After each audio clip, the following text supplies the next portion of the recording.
ക്ഷമ ബൈബിൾ ക്വിസിലേക്ക് എല്ലാവർക്കും സ്വാഗതം. ന്യായാധിപന്മാരുടെ പുസ്തകം അധ്യായം 11 ബൈബിൾ ക്വിസ്. ഗിലെയാദ്യനായ യിഫ്താഹ് ആരായിരുന്നു?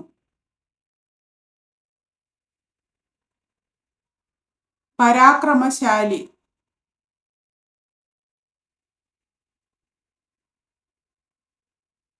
ഗിലെയാദ്യനായ യിഫ്താഹ് പരാക്രമശാലിയെങ്കിലും ആരായിരുന്നു? വേശ്യാപുത്രൻ.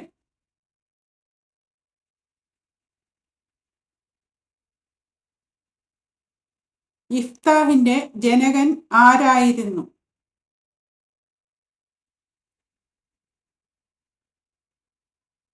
ഗിലെയാദ്.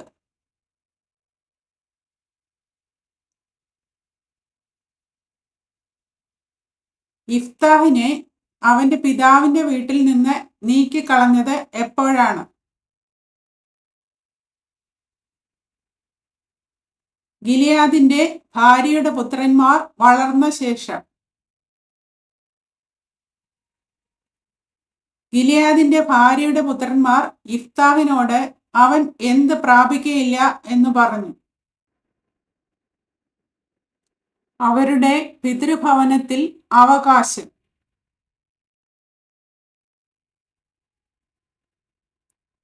യിഫ്താഹ് തന്റെ സഹോദരന്മാരെ വിട്ട് എവിടെയാണ് ചെന്ന് താമസിച്ചത്?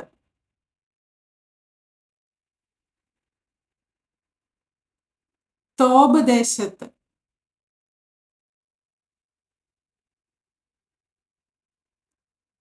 തോബ് ദേശത്ത് യിഫ്താഹിനോട് ചേർന്ന ആളുകൾ എങ്ങനെയുള്ളവർ ആയിരുന്നു?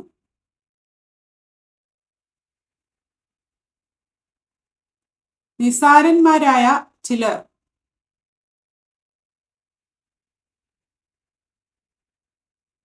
കുറെ കാലം കഴിഞ്ഞിട്ട് ആര് ഇസ്രായേലിനോട് യുദ്ധത്തിന് വന്നു?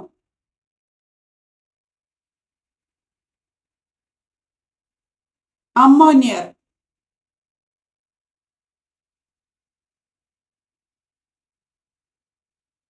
അമ്മോന്യർ ഇസ്രായേലിനോട് യുദ്ധം തുടങ്ങിയപ്പോൾ ഗിലെയാദിലെ മൂപ്പന്മാർ എന്തു ചെയ്തു? യിഫ്താഹിനെ തോബ് ദേശത്ത് നിന്ന് കൊണ്ടുവരുവാൻ ചെന്നു.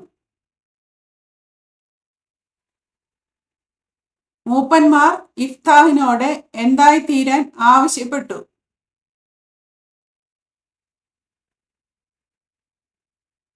അവരുടെ സേനാപതി.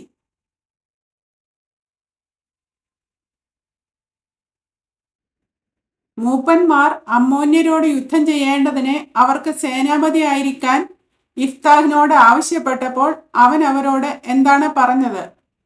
നിങ്ങൾ എന്നെ പകച്ച് പിതൃഭവനത്തിൽ നിന്ന് നീക്കിക്കളഞ്ഞില്ലയോ? ഇപ്പോൾ നിങ്ങൾ കഷ്ടത്തിലായ സമയം എൻ്റെ അടുക്കൽ എന്തിനു വരുന്നു എന്ന് പറഞ്ഞു. ഏതെല്ലാം കാര്യങ്ങൾക്കാണ് മൂപ്പന്മാർ യിഫ്താഹിന്റെ അടുക്കൽ തോബ് ദേശത്ത് വന്നിരിക്കുന്നത്?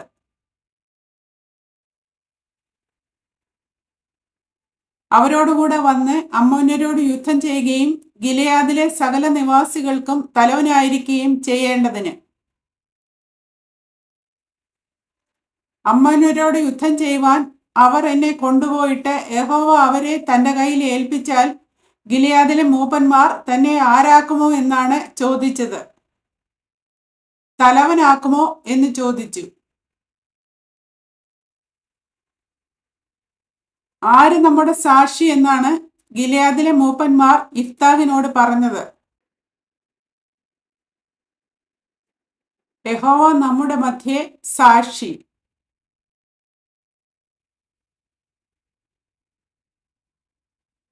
യിഫ്താഹ് ആരുടെ കൂടെയാണ് പോയത്?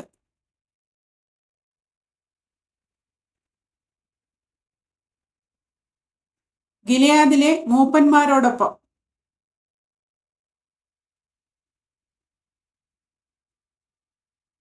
യിഫ്താഹ് മിസ്പയിൽ യഹോവയുടെ സന്നിധിയിൽ എന്തു ചെയ്തു?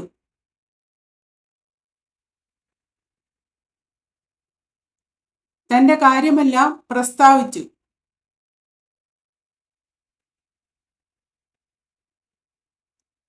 ഇഫ്താഹ് ആരുടെ അടുക്കലാണ് ദൂതന്മാരെ അയച്ചത്?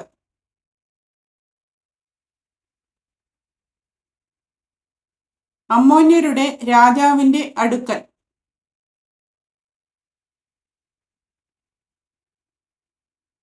ഇഫ്താഹ് അമ്മോന്യരുടെ രാജാവിന്റെ അടുക്കൽ ദൂതന്മാർ വഴി എന്താണ് പറയിച്ചത്?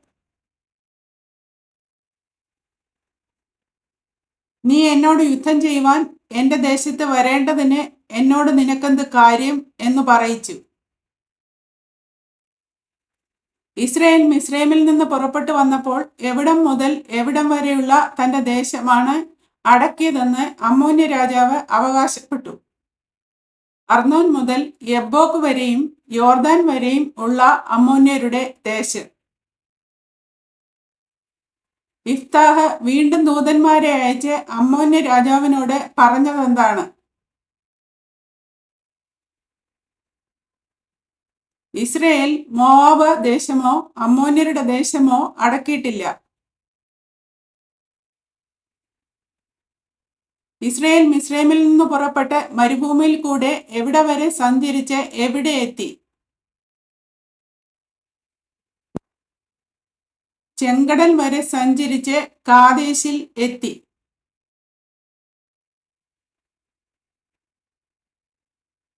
തങ്ങളുടെ ദേശത്തുകൂടി കടന്നു പോകാൻ അനുവാദം തരണമെന്ന് ഇസ്രായേൽ ആരുടെ അടുത്തേക്കാണ് ദൂതന്മാരെ അയച്ചത്?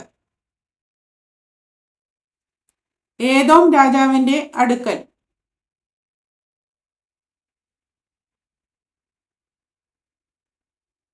ഇസ്രായേലിന്റെ അഭ്യർത്ഥനയോട് ഏദോം രാജാവ് എങ്ങനെ പ്രതികരിച്ചു?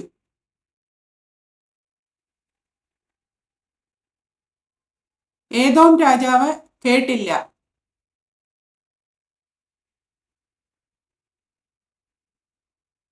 ഏദോം രാജാവ് തന്റെ ദേശത്തുകൂടി കടന്നു പോകുവാൻ വിസമ്മതിച്ചതിന് ശേഷം ഇസ്രായേൽ ആരുടെ അടുത്തേക്കാണ് ദൂതന്മാരെ അയച്ചത്?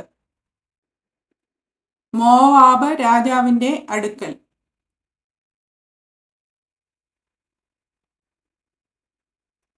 ഇസ്രായേലിന്റെ അഭ്യർത്ഥനയോടെ മോവാബ് രാജാവ് എങ്ങനെ പ്രതികരിച്ചു?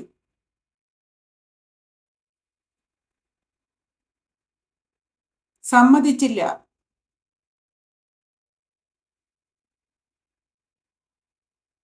ഇസ്രായേൽ ജനം എവിടെ കൂടെ യാത്ര ചെയ്തു?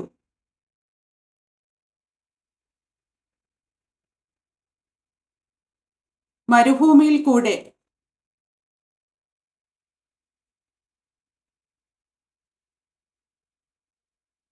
ഏദോമിന്റെയും മോവാബിന്റെയും ദേശങ്ങളിൽ കൂടെ സഞ്ചരിക്കാതിരിക്കാൻ ഇസ്രായേൽ എന്ത് ചെയ്തു? അവരെ ചുറ്റി നടന്നു.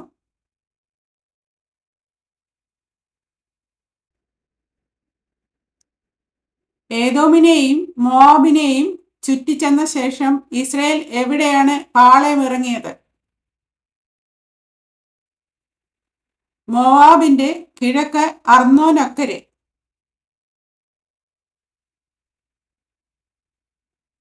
മോവാബിന്റെ അതിരായ നദി ഏതാണ്?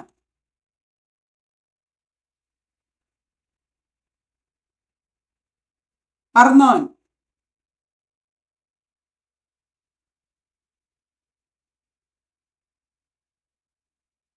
ഇസ്രായേൽ ഏത് രാജ്യത്തിന്റെ അതിർത്തിക്കകത്ത് കടന്നില്ല?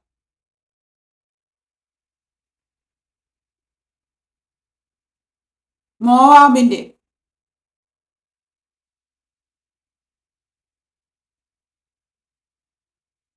പിന്നെ ഇസ്രായേൽ ആരുടെ അടുത്തേക്കാണ് ദൂതന്മാരെ അയച്ചത്?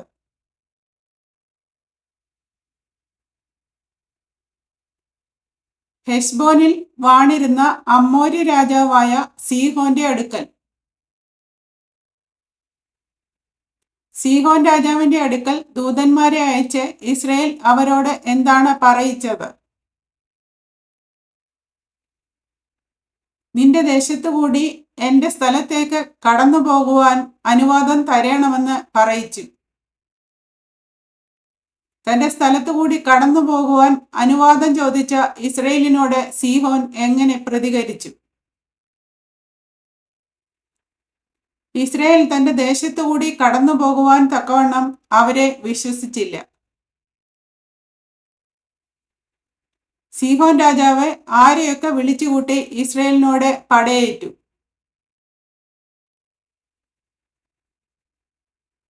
തന്റെ ജനത്തെ ഒക്കെയും.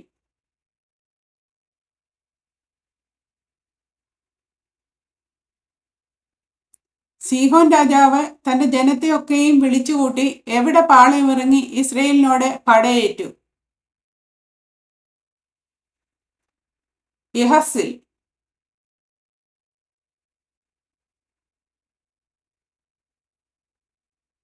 ആരെയാണ് ദൈവമായ യഹോവ ഇസ്രയേലിന്റെ കയ്യിൽ ഏൽപ്പിച്ചത്?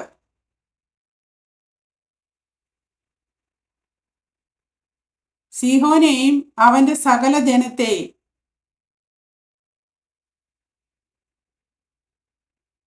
യഹോവ സീഹോനെയും അവന്റെ ജനത്തെയും ഇസ്രയേലിന്റെ കൈകളിൽ ഏൽപ്പിച്ചതിന്റെ ഫലം എന്തായിരുന്നു?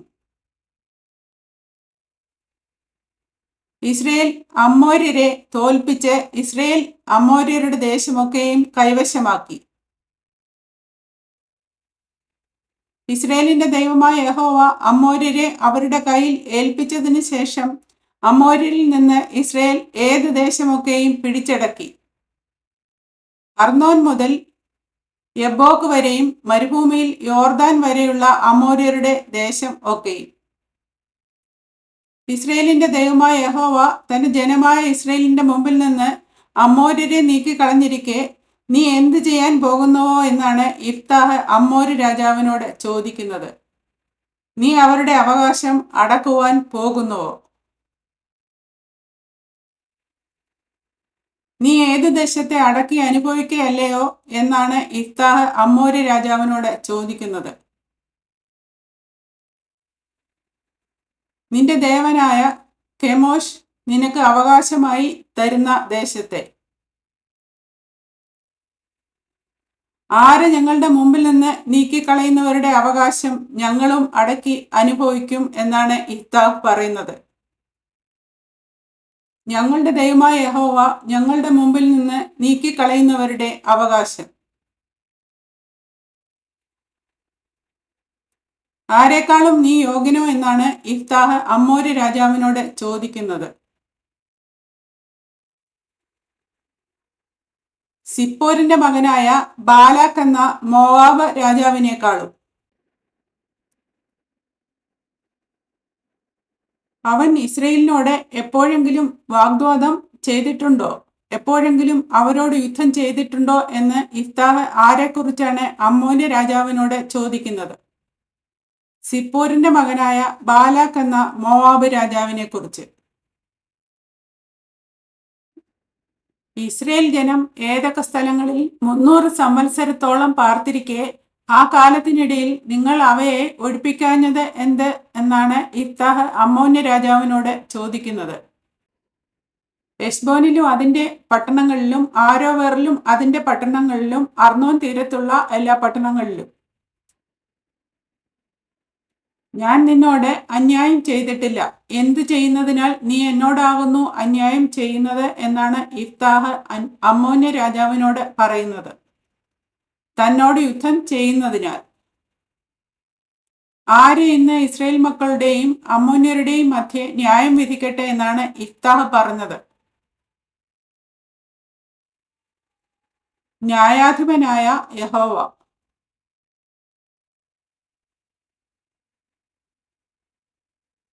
യിഫ്താഹിന്റെ മേൽ എന്താണ് ആവസിച്ചത്?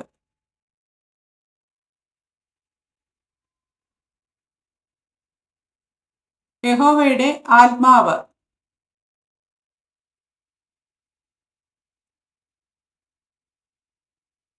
അമ്മോന്യരുടെ നേരെ ചെല്ലാൻ യിഫ്താഹ് ഏതെല്ലാം ദേശങ്ങളിൽ കൂടെയാണ് കടന്നുപോയത്? ഗിലെയാദിലും മനശ്ശെയിലും കൂടി കടന്ന് ഗിലെയാദിലെ മിസ്പയിലെത്തി ഗിലെയാദിലെ മിസ്പയിൽ നിന്ന് അമ്മോന്യരുടെ നേരെ ചെന്നു. യഹോവ അമ്മോന്യരെ ഏൽപ്പിക്കുമെങ്കിൽ യിഫ്താഹ് യഹോവയ്ക്ക് എന്ത് നേർച്ച നേർന്നു? ഒരു ഹോമയാഗം അർപ്പിക്കും.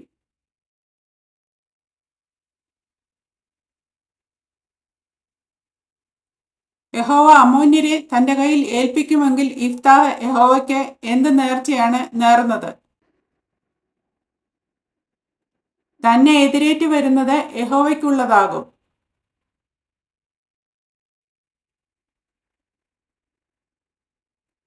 അമ്മോന്റെ മേൽ ഇഫ്താഹ് എവിടം മുതൽ എവിടം വരെയാണ് മഹാസംഹാരം വരുത്തിയത്? ആരോവേർ മുതൽ മിന്നീത്ത് വരെയും ആബേൽ കെരാമീം വരെയും. ഇഫ്താഹ് അമ്മോന്യരുടെ എത്ര പട്ടണം പിടിച്ചടക്കി?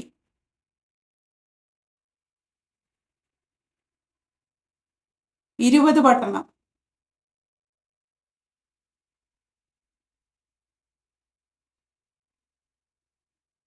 ഇഫ്താഹ് എവിടെയുള്ള തന്റെ വീട്ടിലേക്കാണ് മടങ്ങിച്ചെന്നത്?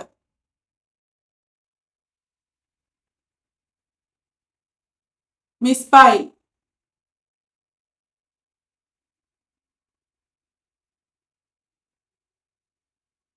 ഇഫ്താഹ് വീട്ടിലേക്ക് ചെല്ലുമ്പോൾ ആരാണ് അവനെ എതിരേറ്റു വന്നത്?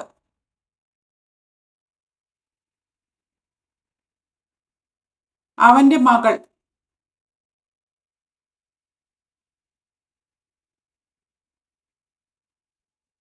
ഇഫ്താഹിന് എത്ര മക്കളുണ്ടായിരുന്നു?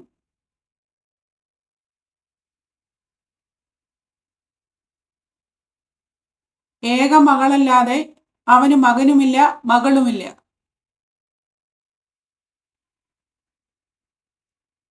ഇഫ്താഹിനെ എതിരേൽക്കാൻ അവന്റെ മകൾ എങ്ങനെയാണ് വന്നത്?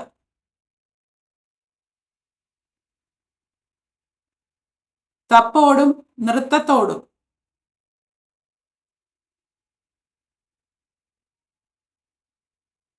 മകൾ തന്നെ എതിരേൽക്കാൻ വന്നപ്പോൾ ഇഫ്താഹ് എന്തു ചെയ്തു?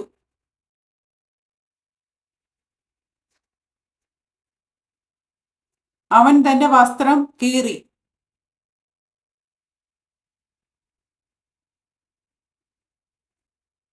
മകളെ കണ്ടയുടനെ ഇഫ്താഹ് പറഞ്ഞതെന്ത്?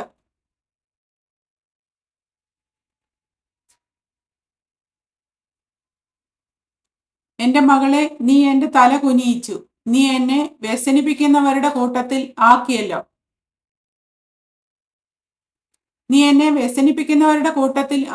എന്ന് പറഞ്ഞതിന് പിന്നാലെ ഇഫ്താഹ് തന്റെ മകളോട് പറഞ്ഞതെന്ത്? യഹോവയോട് ഞാൻ പറഞ്ഞുപോയി, എനിക്ക് പിന്മാറിക്കൂടാ എന്ന് പറഞ്ഞു. നിന്റെ വായിൽ നിന്ന് പുറപ്പെട്ടതുപോലെ എന്നോട് ചെയ്യുക എന്ന് ഇഫ്താഹിന്റെ മകൾ ഇഫ്താഹിനോട് പറയാൻ കാരണമെന്ത്? യഹോവ അവനു വേണ്ടി ശത്രുക്കളായ അമ്മോന്യരോട് പ്രതികാരം നടത്തിയിരിക്കയാൽ.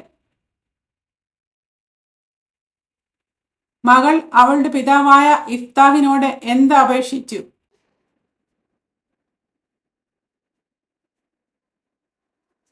ഞാൻ പർവ്വതങ്ങളിൽ ചെന്ന് എൻ്റെ സഖിമാരുമായി എൻ്റെ കന്യാത്വത്തെക്കുറിച്ച് വിലാപം കഴിക്കേണ്ടതിന് എനിക്ക് 2 മാസത്തെ അവധി തരേണം. പോക എന്ന് പറഞ്ഞ ഇഫ്താഹ് ചെയ്തതെന്ത്?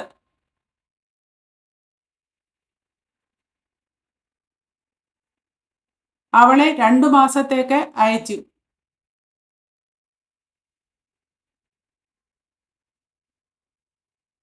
പോക എന്ന് പറഞ്ഞ് ഇഫ്താഹ് അവളെ അയച്ചപ്പോൾ അവൾ ചെയ്തതെന്ത്?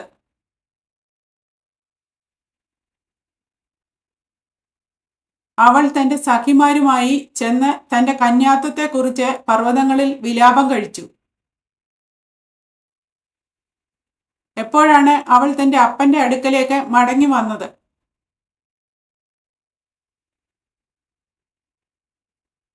2 മാസം കഴിഞ്ഞിട്ട്.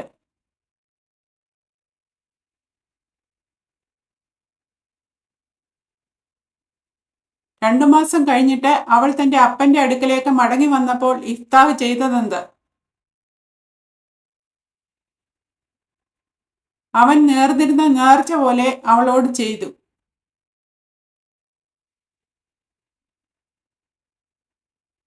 ആരാണ് ആണ്ടുതോറും 4 ദിവസം ഗിലെയാദ്യനായ ഇഫ്താഹിന്റെ മകളെ കീർത്തിപ്പാൻ പോകുന്നത് ഇസ്രയേലിൽ ഒരു ആചാരമാക്കിയത്? ഇസ്രയേലിലെ കന്യകമാർ.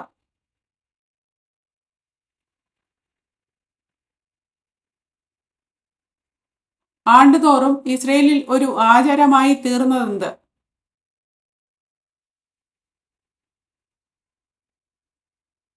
ഇസ്രയേലിലെ കന്യകമാർ 4 ദിവസം ഗിലെയാദ്യനായ യിഫ്താഹിന്റെ മകളെ കീർത്തിപ്പാൻ പോകുന്നത്. ചോദ്യങ്ങളും ഉത്തരങ്ങളും ഇവിടെ അവസാനിക്കുന്നു. ദൈവം എല്ലാവരെയും അനുഗ്രഹിക്കട്ടെ.